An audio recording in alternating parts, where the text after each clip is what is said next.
Bonjour tout le monde. Ivan Barraud, donc archiviste et conseiller en gestion documentaire chez DocuTeam. Je vais essayer de remplir ce dernier moment avant la pause de midi pour vous parler donc de record management et de cycle de vie avec Microsoft 365. Je vais essayer de ne pas trop m'enfoncer dans les détails techniques de cette solution qu'on aime ou qu'on n'aime pas. Après, c'est affaire de choix. Donc, au menu, un petit peu d'histoire. Vous excuserez une déformation pré-professionnelle, enfin estudiantine, on va dire. Donc, pour commencer ça, pour vous mettre un peu en appétit, je vais essayer de vous parler donc Microsoft 365 pour un ou une archiviste. C'est quoi vraiment cette bête-là? Il y avait il y avait le mot cycle de vie dans le titre. Qu'est-ce qu'on veut dire avec ça pour cette solution? On va parler après ça donc de cette solution comme outil de gestion documentaire et comme source d'archivage pour finir enfin par dire où est-ce que nous en sommes, nous, DocuTeam, avec cette solution. Je vais commencer donc par un peu d'histoire. Donc l'histoire que je vais vous raconter aujourd'hui, elle n'est pas nouvelle, vous la connaissez déjà. Il fut un temps où il y avait, peut-être certains d'entre vous s'en rappellent encore, il n'y avait que de l'analogique. Il y avait un peu de photos, il y avait un peu de microfilm, il n'y avait que de l'analogique. Et puis, alors je l'idéalise un peu, je ne l'ai pas connu ce temps-là, mais ça avait l'air bien carré. Tout comme à l'époque romaine, il y avait des aqueducs, il y avait des belles routes, c'était la paix, c'était super. Mais à un moment donné, il y a commencé à avoir ce numérique qui est arrivé. Donc, on s'est habitué à de nouveaux arrivants dans le paysage archivistique, des services de fichiers, des applications GED, des applications métiers spécialisées, une notion d'archivage électronique avec des sigles barbares comme OAIS qu'on ne connaissait pas. C'était pas facile, mais on a commencé tranquillement à cohabiter avec ça, de la même manière que Rome a intégré petit à petit, fédéré des tribus germaniques pour les romaniser en tant que telles. Et bon gré, mal gré, on a commencé à s'habituer à tout ça. Mais il s'est passé quelque chose en 2020, tout comme en je ne sais plus quelle date, quand Rome a été pillée par certaines tribus. Bref, en 2020, on a eu cette pandémie. Ça a été une sorte de coup de tonnerre à certains niveaux, en tout cas au niveau administratif. On a vu ce passage massif donc à des outils Teams, les outils en ligne donc de l'offre Microsoft 365. Ce qu'on a vite vu, pardon, c'est que ben, on a remarqué un inconfort assez généralisé devant, la rapidité d'adoption par les administrations, par les organisations de ces outils, sans aucune forme de concertation, réflexion et, on va dire, pensée pour la partie gestion documentaire, pour la partie archivistique. Non, il faut y aller maintenant, on met ça partout. On a aussi été très inconfortable devant l'architecture un peu bizarre de ces outils, on va y revenir après, mais c'était pas clair comment ça fonctionnait, tous ces liens avec les différents outils de la suite. Bref, c'est pas très pas clair. Tout ce qui en est sorti, en tout cas, c'est une impression assez généralisée que ça fonctionnait plus comme avant. Et en effet, ça fonctionne plus comme avant. Les outils donc de la suite Microsoft 365 ne sont pas vraiment des GED, comme on avait un peu l'habitude avant. C'est pas des services de fichiers, comme on avait aussi l'habitude avant. Et pourtant, alors si on prend un œil assez sobre sur cette situation et sur le marché de l'informatique, on se rend bien compte qu'ils sont là, ils sont à peu près partout, et ils sont malheureusement là pour rester. Du coup, je pose la question, que faire? Qu'est-ce qu'on va faire avec ça? Vous toutes et vous tous, vous vous posez peut-être cette question aussi. Alors, un élément de réponse en tout cas, chez DocuTeam, on tâche de s'adapter à cette nouvelle ère de manière pragmatique, en nous appuyant autant que possible sur les normes et les standards. C'est ce qu'on a toujours fait, on ne va pas changer maintenant. Et donc la première chose pour commencer à faire ça, c'est de ressortir encore d'autres choses d'une vie encore pré-professionnelle en sinologie. Il faut toujours revenir à Sun Tzu, toujours. Et Sun Tzu dit, ou on lui fait dire, peu importe, connaissez l'ennemi, connaissez-vous vous-même, et en sans bataille, vous ne courrez jamais aucun danger. Bon, si je traduis en langage archivistique, ça veut dire connaissez bien la bête Microsoft 365, en tout cas essayez d'en savoir plus sur cette bestiole. Connaissez-vous vous-même, donc vos limites, vos capacités, qu'est-ce que vous savez, qu'est-ce que vous pouvez faire ou ne pas faire avec ça, soyez bien au clair là-dessus. Et sans projet, sans mise en place, ou peu importe, vous aurez peut-être pas trop de problèmes, si on traduit bien. Donc, pour connaître la bête, il faut commencer par savoir qu'est-ce que c'est vraiment Microsoft 365 pour un archiviste ou une archiviste. Donc, Microsoft 365, ben, c'est ça déjà, bien entendu, un petit logo de chez Microsoft. Je ne vais pas aller trop dans le technique, enfin, je vais essayer. Le but, c'est de vous montrer vraiment une simplification pour pouvoir éventuellement avoir une porte d'entrée conceptuelle vers cette bestiole. Alors, Microsoft 365, pour vous, c'est quoi? Bah, c'est avant tout quelque chose qu'on voit à partir de l'écran d'ordinateur qui donne accès sur tout un écosystème qui est dans le cloud. Première grosse chose, c'est que c'est dans le cloud. Et dans le cloud, c'est en gros un écosystème d'applications et de systèmes qui sont donc disponibles en mode cloud pour fournir en gros la majorité des prestations que remplissaient avant les outils Microsoft, mais sur des systèmes qui étaient donc locaux, on-premise, comme vous voulez le voir. Donc vous avez les bons vieux classiques, tout ce qui est application Office, Word, Excel, PowerPoint et j'en passe. Vous aviez aussi grand classique, tout votre système Outlook, la messagerie, l'organisation, l'emploi du temps et tout ça. Vous avez, alors peut-être certains sont plus à l'aise que d'autres là-dessus, mais vous avez ces fameux systèmes de gestion d'échange et de stockage de documents, fichiers et données, donc les SharePoint et les OneDrive. Et vous avez cette constellation d'outils de collaboration, de messagerie instantanée, de réseau social d'entreprise, Teams en premier lieu, qui est on va dire, le phare actuellement comme outil Microsoft, mais il y en a d'autres, Yammer, Stream, et puis bon, le Skype qui est en fin de vie.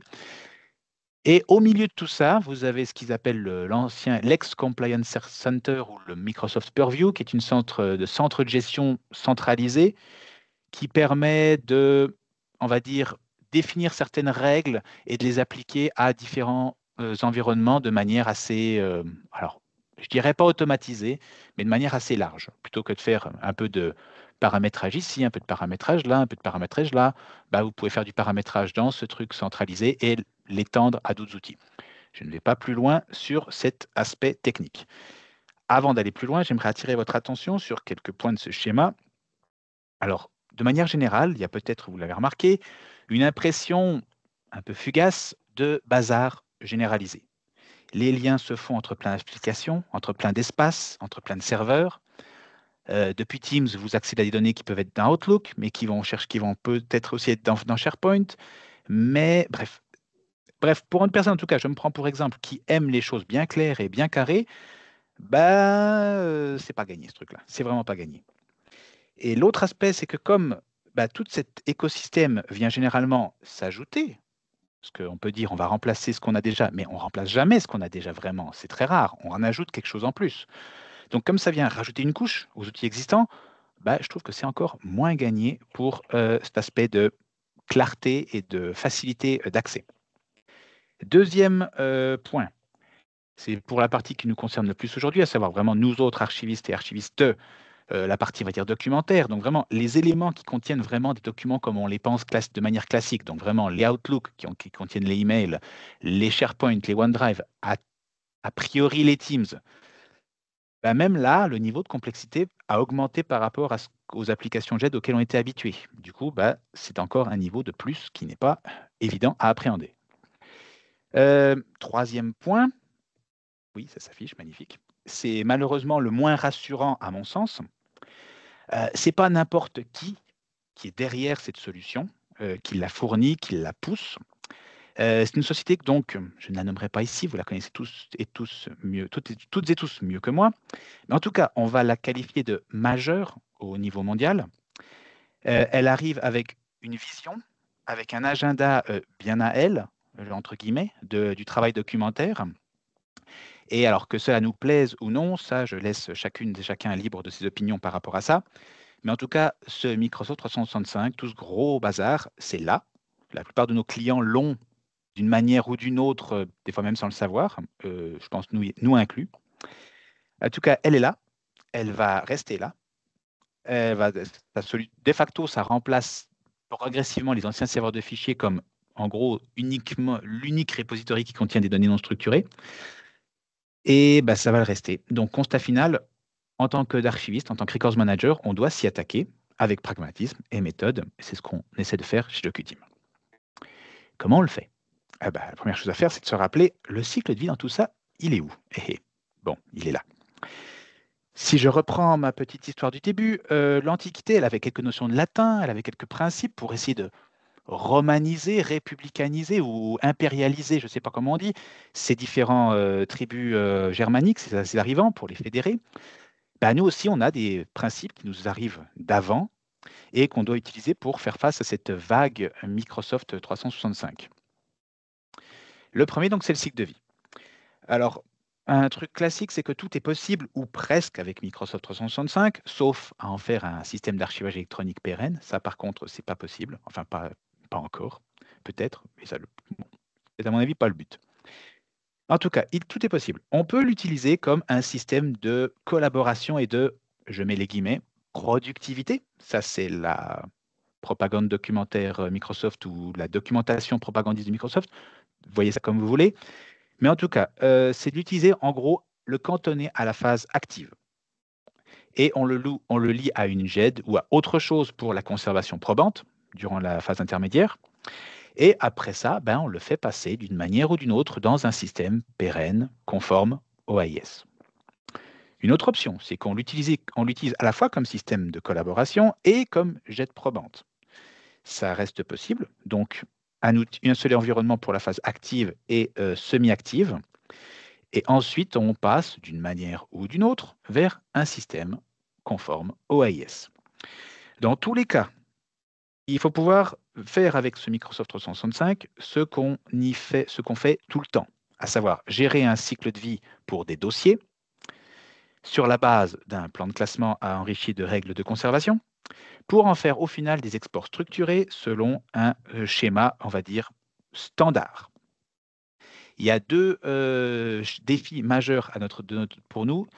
C'est d'un côté implémenter les principes de gestion documentaire à la phase active. Oups, c'est pas la bonne souris, excusez. Voilà, ici. Et ensuite, aller archiver électroniquement de manière pérenne les contenus qu'on va sortir de la bestiole. C'est vraiment les deux gros défis majeurs desquels on va vous parler à présent. Microsoft 365 comme outil de gestion documentaire.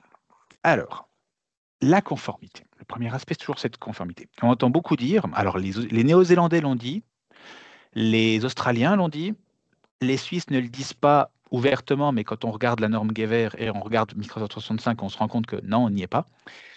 Donc la conformité de Microsoft 365, on entend beaucoup dire donc qu'ils ne sont pas conformes pour la gestion documentaire.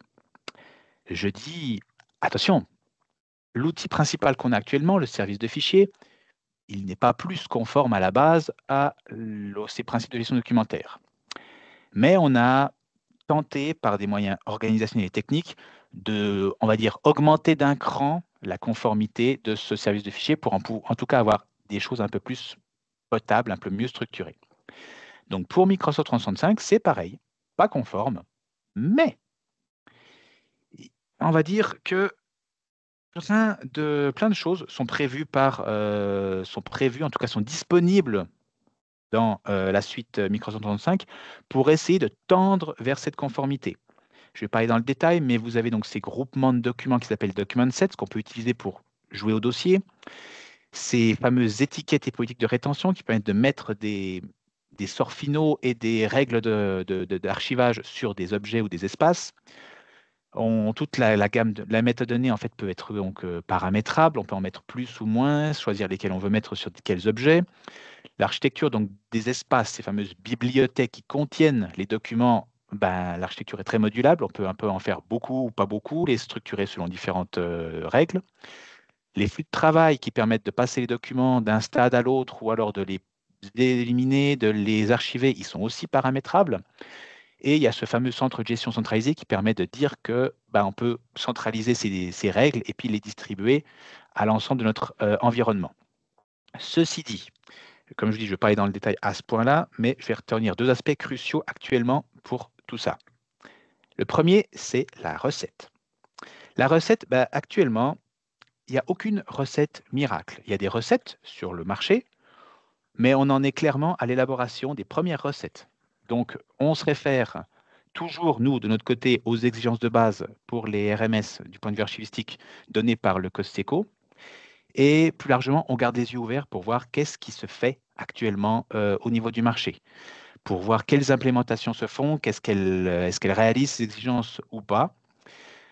Après, c'est à nouveau pas gagné dans le sens que Microsoft 365, si vous me permettez une petite métaphore de geek modéliste fan d'aviation, si avant, avec un système, on va dire GED classique, relativement bien structuré, vous aviez une maquette d'avion avec un plan qui vous disait point par point, bah, OK, vous prenez cette pièce-là, cette pièce-là, cette pièce-là, vous les mettez ensemble et vous aurez au final quelque chose. Vous avez peut-être une petite marge de manœuvre, on laisse les roues de l'avion sorties ou on les rentre, on laisse la verrière ou le canopy ouvert ou fermé, peu importe.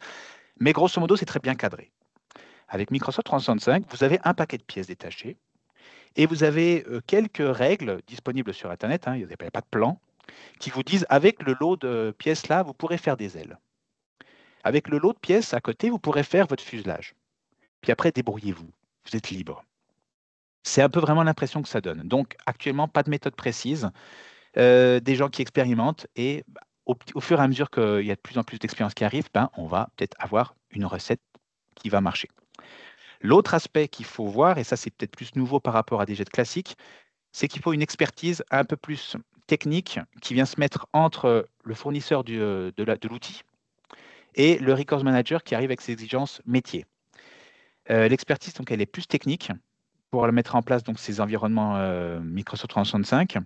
Alors, soit il faut l'acquérir comme resource manager, mais c'est déjà quelque chose, c'est un métier en soi de déployer du Microsoft 365, j'ai l'impression. Soit il faut en disposer via donc, des accords avec soit le client s'il a ses capacités, soit un prestataire spécialisé. Mais donc, peu importe, il faut avoir cette troisième capacité d'expertise dans votre équipe de cuisine, pour ainsi dire. Actuellement, on évalue donc des solutions qui sont offertes sur le marché pour bien connaître les possibilités existantes dans ce domaine et en gros, on se cultive, si on peut parler comme ça. Ça, donc, c'est pour la partie donc, de SharePoint comme outil de gestion documentaire. Maintenant, comme source d'archivage. Alors, tout comme le service de fichiers, bah, Microsoft 365, c'est très simple en théorie. Il contient des données non structurées, structurées, qu'il va falloir sortir de la bébête pour envoyer vers un système, on va dire, conforme au AIS. Là où ça devient un peu plus complexe, c'est comment on fait ça en pratique.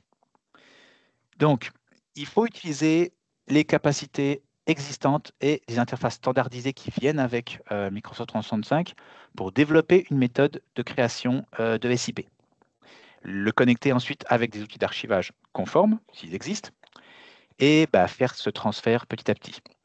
À l'heure actuelle, d'après ce qu'on a vu, il y a de nombreuses solutions qui sont envisagées, certaines testées en ce moment même par différentes institutions. Les archives nationales de Grande-Bretagne sont en train de tester là-dessus différentes voies. Les archives des Flandres aussi développent des choses. Bref, ça se teste un petit peu partout. Les expériences s'accumulent. Et alors, j'ai bon espoir que d'ici quelques mois, années, bah, il y aura des solutions viables qui seront prochainement développées. De notre côté, nous, on est en train de penser donc une telle solution pour l'écosystème Cosmos, qui soit donc cohérente avec l'écosystème Cosmos, avec un fournisseur spécialisé. Donc, c'est en cours, ça va arriver, et on espère pouvoir en tout cas vous en dire plus dans les prochains mois. J'espère en tout cas que on va compter ça en termes de mois et pas d'années. Donc, pour terminer, pour conclure tout ça, où en sommes-nous pour résumer? Alors, malheureusement pas. Il n'y a pas encore de DocuTeam Cosmos 365. J'aimerais pouvoir vous dire que c'est là, on l'a, et bien sûr, on a la réponse tout de suite. Et non, on ne l'a pas encore. Mais, il y a quand même quelques mais et quelques bonnes nouvelles.